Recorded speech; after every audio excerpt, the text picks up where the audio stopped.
Kaya ka pala minsan nare-reject. Kaya pala hinahayaan ni God na ma-reject tayo.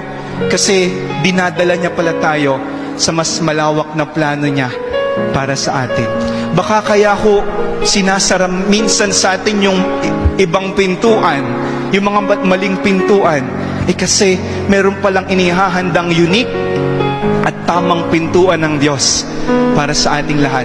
Baka kaya pala na-meet mo yung maling tao sa buhay mo kasi God wants you to realize or to prepare you to become a better person.